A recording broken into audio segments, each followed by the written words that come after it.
El presidente de la República, a través de su ministro de Hacienda, le mete en tremendo tate quieto a este Banco de la República, que ha venido trabajando en favor de los mega ricos y poderosos de Colombia, hundiendo al pueblo colombiano. Ojo, esto no afecta en pocas palabras al presidente Petro, sino a todo el pueblo colombiano, ayudando al posicionamiento político en la misma campaña de estos candidatos de la extrema derecha como Abelardo del Espriella y Paloma Valencia. El gobierno nacional organizaba en este caso un importante foro económico convocado por Presidencia de la República y demás. Pues salió el señor Leonardo Villar y dijo que no iba a asistir, daba a conocer esto a través de un comunicado por parte del Banco de la República y obviamente que iniciaba el espectáculo, el show peliculero de esta gente en el uribismo. Miren, una carta muy dura le ha enviado el Banco de la República, su gerente Leonardo Villar, al ministro de Hacienda Germán Ávila. La carta no solamente le dice al ministro que no considera oportuno participar en un foro que se realiza hoy sobre la autonomía monetaria, consideran que en época electoral esto no procede y que además el gobierno ha maltratado a los miembros de la Junta Electiva del Banco de la República. Imagínense ustedes, decir verdades es maltrato. Dicen que no van a participar porque estamos en pocas palabras a pocos días de las elecciones presidenciales, pero sí ayudan al posicionamiento politiquero del uribismo. Miren eso. También le dijo que usted considera ilegítima la autonomía del Banco de la República cuando disiente. Recordemos, ellos tienen ahí a la hija de Alicia Arango, que está ahora en la campaña de Paloma Valencia. Para verdad es el tiempo. Y ante este tipo de circunstancias, veamos esa cantada de tabla y el tate quieto que le mete el señor ministro de Hacienda. Un muy cordial saludo. Y nos convoca, como decía la presentadora hace un momento, un hecho especial que ha acontecido en las reflexiones de la Junta Directiva del Banco de la República. A veces se menciona que el hecho especial fue que el ministro de Hacienda se retiró sesión en la cual se estaban discutiendo los incrementos en la tasa de referencia del Banco de la República. Pero el hecho sustancial no fue ese. El hecho sustancial es que el Banco de la República, a través de su junta directiva, había incrementado en 100 puntos en el mes de enero la tasa de referencia y en el mes de marzo la Junta estaba aprobando nuevamente un incremento de 100 puntos. Es decir, en 3 meses tenemos un incremento sorpresivo e inusitado de 200 puntos básicos en la tasa de referencia del Banco de la República. Realmente el hecho inusual fue ese. Todo lo demás es simplemente una consecuencia de esta decisión. Y yo quiero que, entre otras cosas, lo voy a plantear a través de esta intervención, lo que realmente se tenga presente y se tenga como elemento de reflexión es las implicaciones que tiene esta decisión, en qué contexto de las reflexiones del pensamiento económico, en qué contexto mundial y en qué contexto de la economía colombiana se han tomado estas decisiones. Y por supuesto, qué consecuencias y qué implicaciones tiene.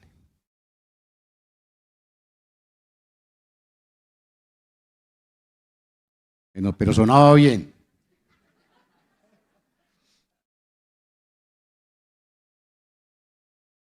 Esta circunstancia nos ha conducido a hacer algunas reflexiones en relación con el tema de la economía. ¿Es la economía una ciencia social o una ciencia exacta? Algunos seguimos creyendo que es una ciencia social y que por lo tanto todas las decisiones que se tomen en materia económica tienen efectos sociales y la visión desde la cual se construya las decisiones económicas tienen la posibilidad de incidir de manera significativa en la redistribución del ingreso, en el equilibrio económico y en el equilibrio de las relaciones sociales. Si la vemos como una ciencia exacta simplemente, acudimos a unas fórmulas, a unos modelos econométricos y simplemente las decisiones se toman como resultado de lo que nos digan estos modelos. Si así fuera, la política desaparece y la economía se vuelve simplemente una forma de calcular las dinámicas económicas a partir de ciertas fórmulas. Esto ha conducido a que en muchos momentos los modelos no logren interpretar la realidad. A veces los modelos van por un camino y la realidad va por otro camino. Los economistas ortodoxos tienden a concluir que la equivocada es la realidad, como decía César recientemente, y no los modelos. Pues nosotros creemos que hay que revisar estos modelos en función de lo que nos está diciendo la realidad. Han aparecido una serie de temas que normalmente no se discuten en la vida social y política del país. Generalmente concebimos las decisiones del Banco de la República como decisiones adoptadas por un grupo de mentes iluminadas que nos tratan de orientar al resto de los ciudadanos sobre lo que debe hacerse en el país. Y se establecen unas fórmulas y unas visiones estáticas frente a temas que aparentemente no tienen discusión y no tienen posibilidad de cuestionamiento. Una de ellas es la famosa inflación objetivo. Comentaba recientemente que en una respuesta que me envía el Banco de la República o que le enviaba al Congreso de la República el gerente del banco, tenía dentro de su texto una repetición incesante de dos variables, la inflación objetivo y las expectativas de inflación. Y esto se nos vuelve como unas verdades absolutas con las cuales no hay manera de controvertir ni hay posibilidades de hacer una discusión.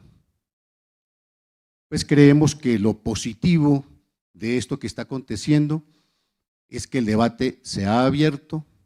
Tal vez la irreverencia del ministro de Hacienda contribuyó en ese objetivo, abrió el debate. Hoy el país está discutiendo el tema de la política económica, de la política monetaria. Hoy el país ve con atención las decisiones que toma la Junta Directiva del Banco de la República y creemos que este es un paso en la dirección correcta que hemos empezado a dar.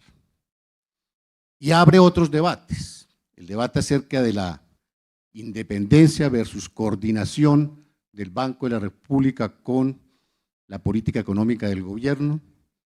Unos salieron rápidamente a defender el tema de la independencia, otros salimos a plantear la inevitable necesidad de una coordinación con la política económica.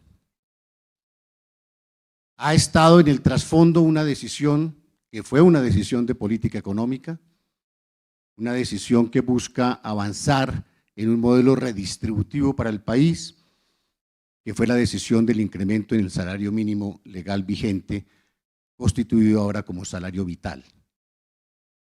Y los impactos que aparentemente se traslucen de esta decisión. Y queda abierta otra reflexión acerca del debate entre inflación y crecimiento. Este es un debate que apenas comenzamos y que creemos que debe ser parte sustancial de la agenda económica y política del país en los próximos tiempos. Hay dos modelos de crecimiento que están también en contradicción y que son parte de este debate, que es el de la economía rentista versus la economía productiva. Nosotros seguiremos insistiendo y trabajando en función de una alternativa de una economía productiva en ascenso y de fortalecer todas las dinámicas que permitan un crecimiento económico sostenido, del cual todavía nos sentimos insatisfechos. A veces pareciera que tener un crecimiento del 2.6% fuera ya una meta suficiente y un objetivo alcanzado, y lo que creemos es que esas son metas todavía muy prudentes y que no corresponden con una reactivación y un desarrollo económico de nuestra nación como lo que pretendemos en los próximos años. Hemos invitado a esta reflexión al gerente del Banco de la República, no nos acompaña y tal vez no nos acompaña porque manifiesta que tiene implicaciones políticas en la actual coyuntura hacerse presente en estos debates. Lo que tal vez no tiene en cuenta el gerente del Banco de la República es que las decisiones que están tomando también tienen implicaciones políticas en la actual coyuntura electoral y que no son ajenas a ese momento político y a ese momento electoral.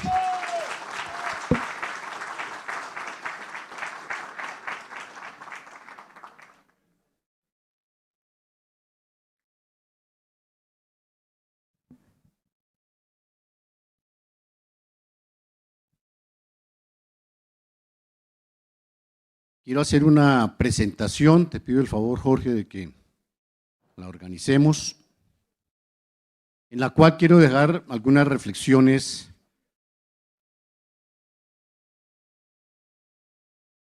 sobre lo que en este momento está aconteciendo con la política monetaria y con la política fiscal. Creo que nos iba a acompañar el señor Contralor, desafortunadamente no pudo venir. En cualquier momento hacemos un nuevo momento de encuentro y de reflexión con él.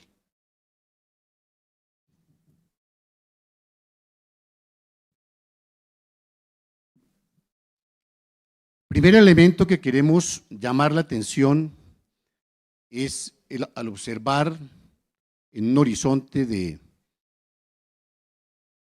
mediano plazo cómo se ha comportado la inflación y la tasa de interés de política monetaria y la meta de inflación. Y hicimos una serie que va desde el año 2000 hasta el año 2026 y observamos una correlación bastante alta entre el comportamiento de la tasa de referencia del Banco de la República y la tasa de inflación, correlación que tiene un comportamiento sorpresivo a partir del año 2023. A partir de este año se observa una brecha abierta entre la tasa de interés del Banco de la República y la tasa de inflación, que nos deja con tasas reales superiores en cerca de 6 puntos. En el horizonte más de corto plazo se observa con más evidencia cómo esta brecha se va abriendo y se va adoptando un comportamiento en las decisiones del Banco de la República muy distinto a la correlación que se había establecido en los horizontes de mediano plazo.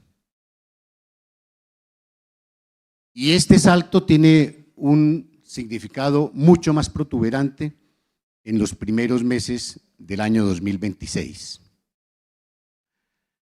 ¿Qué significa para la economía del país producir estas decisiones? ¿Por qué elevar de manera tan sustancial la tasa de referencia del Banco de la República en medio de una coyuntura como la que está viviendo el mundo, como la que está viviendo Colombia? Estamos enfrentados a una coyuntura en la cual hay una guerra que le llaman la guerra de Irán. Comentaba recientemente que a las guerras se les llama por los países a los cuales se ataca, porque si fuera por los países que atacan, todas las guerras se llamarían la guerra de Estados Unidos, tal vez.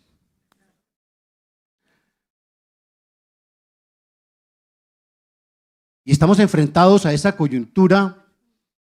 Se insiste y se persiste en esta decisión. Ahora vamos a ver qué manejo han hecho las economías en el mundo, qué manejo han hecho los bancos centrales en el mundo, y se toma esta decisión.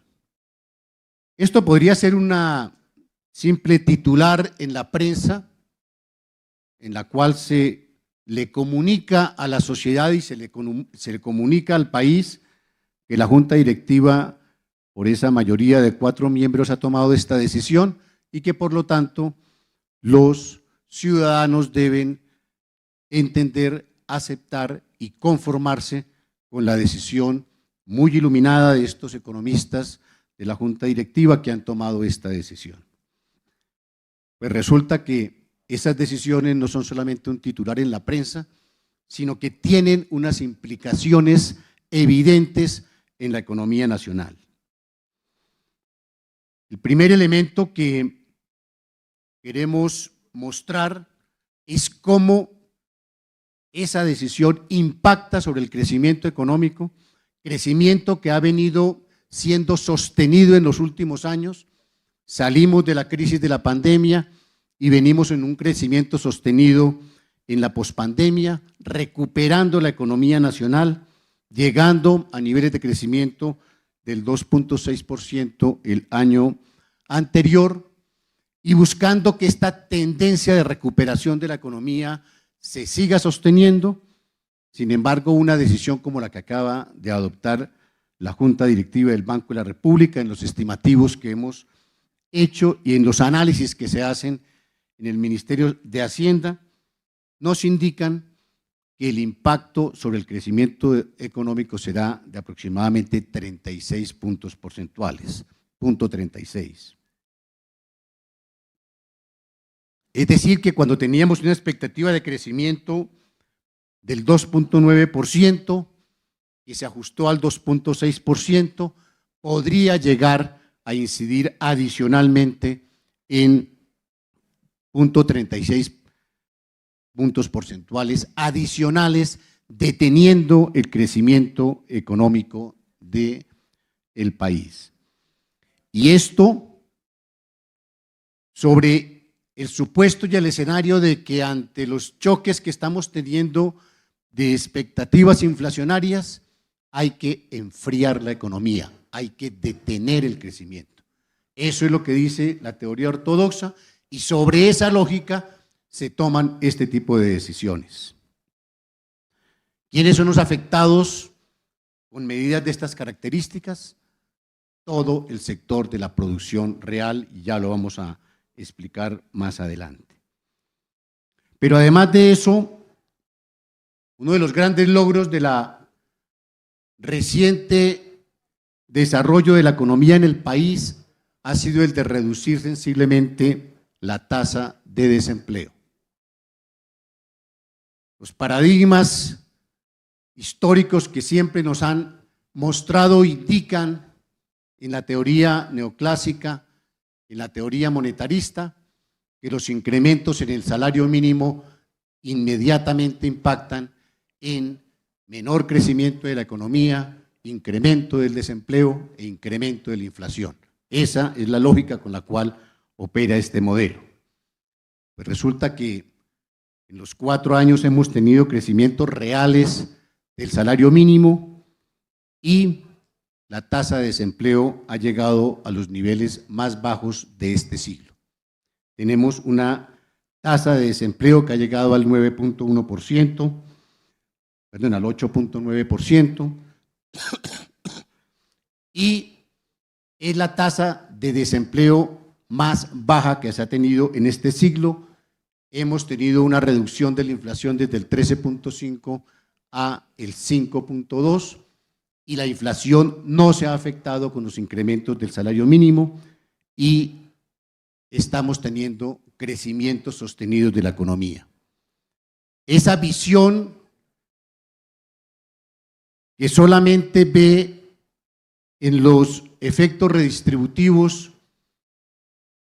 que tiene decisiones como la del incremento del salario mínimo han tenido impactos positivos en el desarrollo de la economía colombiana.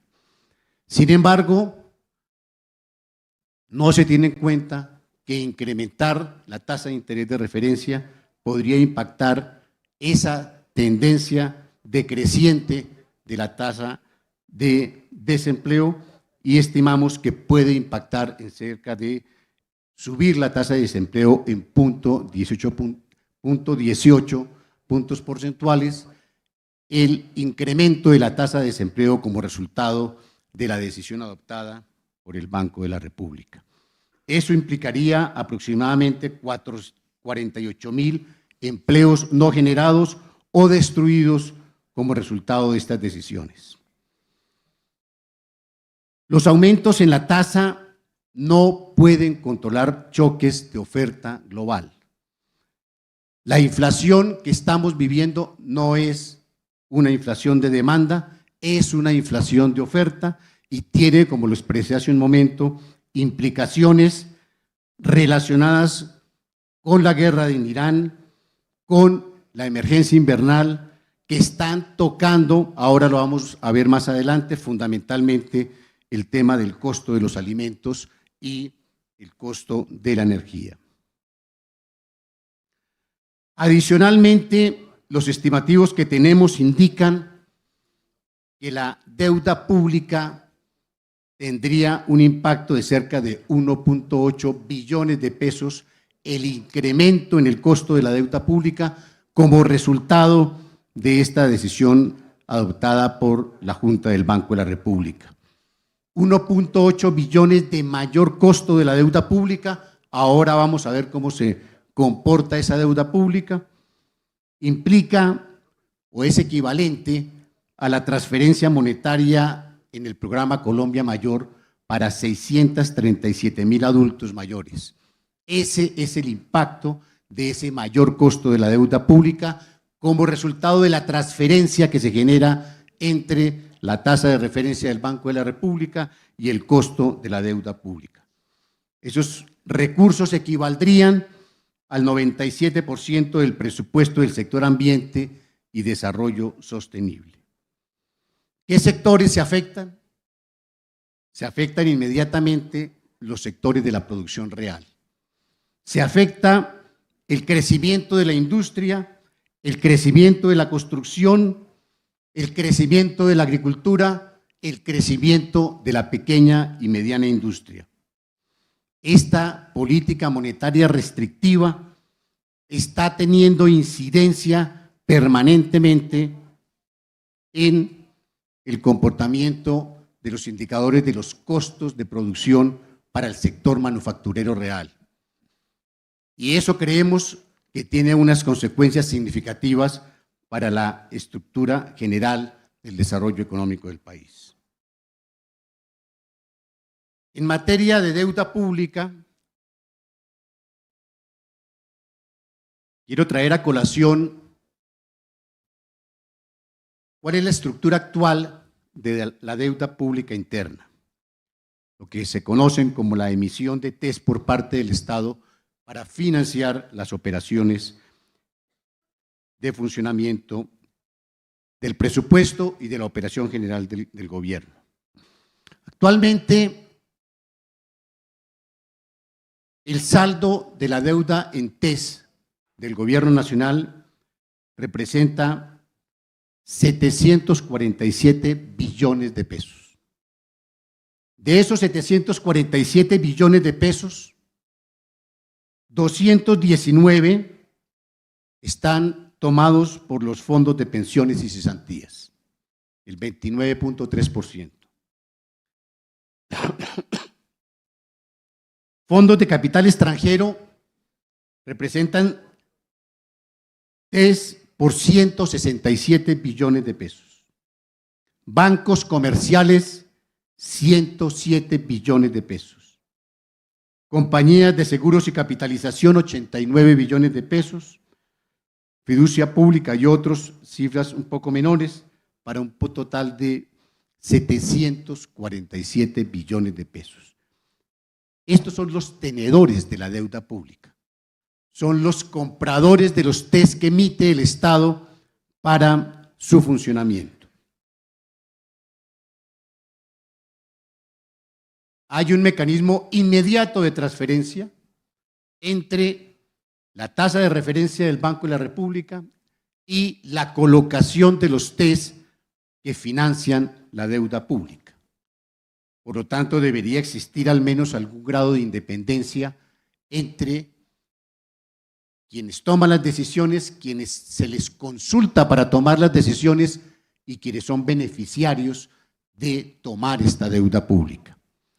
Entonces, normalmente en los debates en el Banco de la República se nos presenta lo que se conoce como las expectativas que tiene el mercado y las encuestas que realiza el Banco de la República para evidenciar qué decisión se debe tomar en relación con la tasa de referencia. Ya vimos quiénes son los dueños de esa deuda pública. Ahora miremos a quiénes se le pregunta y cómo se les pregunta, para que lleguen las encuestas a la Junta Directiva del Banco de la República y tomemos decisiones. Entonces, la pregunta es, ¿a cuánto cree que debería ajustar el Banco de la República la tasa de referencia? Como preguntándole a quien yo le debo, ¿cuánto cree usted que yo debería pagarle por la deuda que tengo? Obviamente a él no le va a interesar que sea muy baja. ¿Y a quiénes se les pregunta? Ya vimos quiénes son los dueños de la deuda pública. Entre otros se les pregunta a Acciones y Valores, a Alianza, a ANIF, a Sobancaria, Aval, Banco Agrario, Banco de Vivienda, Banco de Bogotá, Banco de Occidente, Banco Popular, Banco Santander, Bancoldes, Bancolombia, BBVA, BTGA, Pactual, Camacol, Citi, Colfondos, Corficolombiana, Davibank, Deutsche Bank, el CONCEP, Fedesarrollo, Financiera de Desarrollo Nacional, Grupo Bolívar, Itaú, Lulo Bank, Movies. Bueno, le preguntan a la Pontificia Universidad Javeriana, Positiva, Protecciones, Candia, etc.